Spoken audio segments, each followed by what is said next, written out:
નમસ્કાર દર્શક મિત્રો, દિલોક સત્તા શોમાં આપનું સ્વાગત છે। એક એવી જગ્યાની કલ્પના કરો કે જ્યાં સમુદ્રના મોજા ભારત અને પાકિસ્તાનની સરહદોને સ્પર્શ કરતો હોય અને આ વિસ્તાર બંને દેશો વચ્ચે વિવાદનું કારણ પણ બનેલો છે। આમ તો ભારત અને પાકિસ્તાનની વચ્ચે કેટલાય દાયકાઓથી કેટલી એવી સરહદી ક્ષેત્રો છે કે જેના માટે વિવાદ ચાલી રહ્યો છે। તેમાં પણ સૌથી વધારે ચર્ચા કાશ્મીર અને લદ્દાખના ક્ષેત્રો માટે થાય છે, પરંતુ એક એવો પણ ક્ષેત્ર છે કે જેના વિશે કેટલાય દાયકાઓથી તકરાર ચાલી રહી છે અને આ જગ્યા છે સર ક્રીક। જી હા, આ એ જગ્યા છે કે જે ગુજરાતના કચ્છ પ્રદેશ અને પાકિસ્તાનના સિંધ પ્રાંત વચ્ચે સ્થિત 96 કિલોમીટર લાંબી ભરતી અને ઊંટવાળી જળમાર્ગની સાથે સંકળાયેલ કાદવવાળી જમીન છે। સર ક્રીક એ ભારત અને પાકિસ્તાન વચ્ચે એક સાંકડી કાદવવાળી ખાડી છે કે જે અરબી સમુદ્રની સાથે જોડાયેલી છે અને આ સર ક્રીકનું મહત્વ એ ફક્ત તેના ભૌગોલિક સ્થાન માટે જ નહીં, પરંતુ તેની સાથે સંકળાયેલા આર્થિક અને લશ્કરી હિતો માટે પણ જોવામાં આવી રહ્યું છે। અને અગાઉ તેનું નામ બનગંગા હતું, પરંતુ બ્રિટિશ શાસન વખતે તેનું નામ સર ક્રીક પડી ગયું હતું અને બ્રિટિશ યુગથી જ આ વિસ્તારને લઈને વિવાદ ચાલી રહ્યો છે।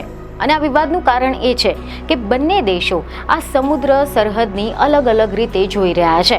પાકિસ્તાનના સિંધ પ્રાંત અને ભારતના ગુજરાત રાજ્ય વચ્ચે બનેલી આ 96 કિલોમીટર લાંબી કાદવવાળી જમીન એ સર ક્રીક છે, જેના પર બંને દેશો દાવો કરી રહી છે। પરંતુ શું તમે જાણો છો કે આ નાનકડો એવો જળમાર્ગ એ બંને દેશો વચ્ચે કેટલા મોટા વિવાદનું કારણ બની ગયો છે? કેવી રીતે આ કારણ બની ગયો? તો અહેવાલ એવા મળી રહ્યા છે કે સર ક્રીક એ વિવાદના મૂળ વર્ષ 1914ના કરારમાં છે કે જેણે બ્રિટિશ ભારત અને સિંધ વચ્ચેની સરહદ નક્કી કરી હતી। તે સમયે સર ક્રીક એ પૂર્વ કાંઠાને સરહદ માનવામાં આવતી હતી, પરંતુ પાકિસ્તાન દાવો કરે છે કે આ સરહદ એ પશ્ચિમ કાંઠે ચાલી રહી છે અને આ વિવાદને ઉકેલવા માટે ઘણા બધા પ્રયાસો પણ કરવામાં આવ્યા હતા, પરંતુ હજુ સુધી તેનો કોઈ પણ ઉકેલ કરવામાં આવ્યો નથી। એવું કહેવાય છે કે વર્ષ 1968માં એક આંતરરાષ્ટ્રીય ટ્રિબ્યુનલે કચ્છના રણ પર મોટા ભાગના વિવાદનું સમાધાન કર્યું હતું, પરંતુ આ સર ક્રીક આજે પણ વિવાદમાં ઘેરાયેલો છે।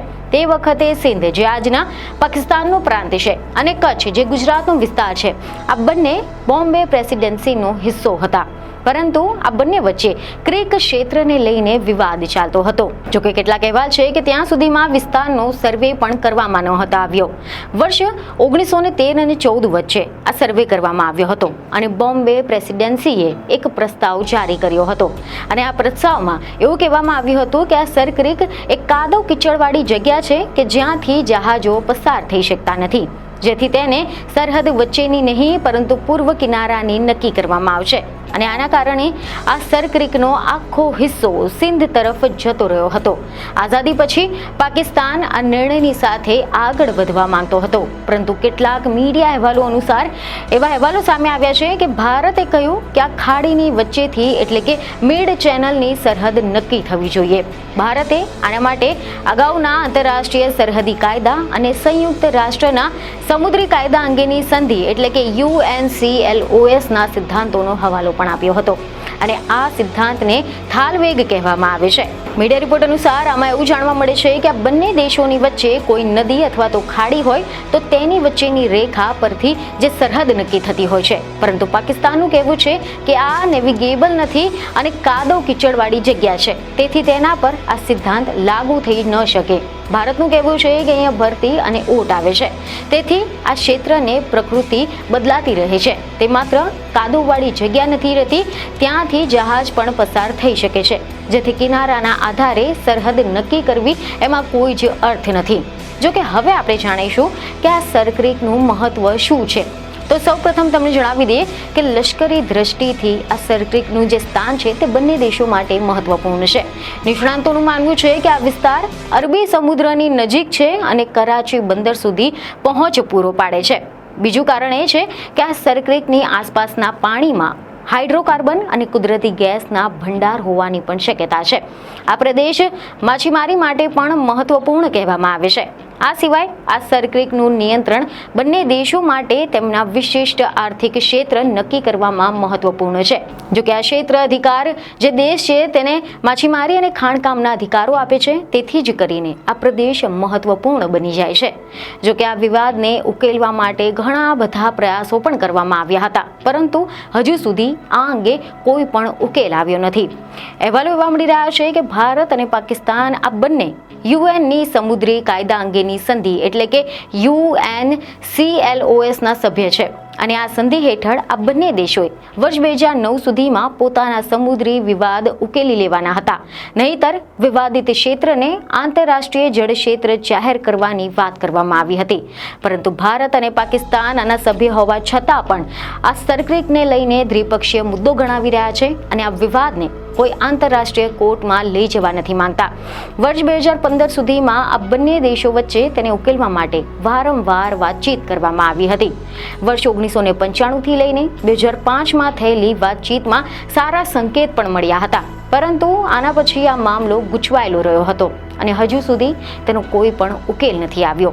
અહેવાલ એવા મળી રહ્યા છે કે કેટલાક નિષ્ણાંતોના મતે ભારત સરકારનું આ અંગે એવું વલણ છે કે આતંકવાદ અને વાતચીત બંને એક સાથે ન થઈ શકે. આ વાત બિલકુલ સાચી છે, પરંતુ આ વિવાદોનો ઉકેલ વાતચીતથી જ નીકળી શકે છે. તેથી કરીને બંને દેશોએ જાતે જ આનો ઉકેલ લાવવો પડશે. તમે જણાવી દઈએ કે તાજેતરમાં જ ભારતીય સંરક્ષણ પ્રધાન રાજનાથ સિંહે પાકિસ્તાનને સરક્રિક વિસ્તારમાં કોઈ પણ લશ્કરી કાર્યવાહી સામે ચેતવણી આપી હતી. એવા સમાચાર સામે આવ્યા કે તેમણે એમ જણાવ્યું હતું કે જો પાકિસ્તાન કંઈક પણ કરવાની હિંમત કરશે તો ભારત તેનો કડક જવાબ આપશે. સંરક્ષણ પ્રધાને જણાવ્યું કે ભારતે સરક્રિક વિસ્તારમાં પાકિસ્તાનની વધતી લશ્કરી પ્રવૃત્તિઓ અને માળખાકીય સુવિધાના નિર્માણ અંગે ખૂબ જ ચિંતિત છે. તમે જણાવી દઈએ કે જે ગત વિજયાદશમી હતી તે પ્રસંગે રાજનાથસિંહ ગુજરાતના કચ્છમાં આવ્યા હતા અને તેઓ અહીંયા એક મિલિટરી બેઝ પર શસ્ત્રપૂજામાં સામેલ થયા હતા. અહીંયા તેમણે પાકિસ્તાનને ચેતવણી આપતા કહ્યું કે આઝાદીના 78 વર્ષ થઈ ગયા છે, છતાં પણ સરક્રિક ક્ષેત્રમાં સરહદી વિવાદને વેગ અપાઈ રહ્યો છે. ભારતે વાતચીત દ્વારા આ વિવાદનો ઉકેલ લાવવાનો પ્રયાસ કર્યો છે, પરંતુ પાકિસ્તાનના ઈરાદામાં ખોટ છે. તેની નિયત સ્વચ્છ નથી.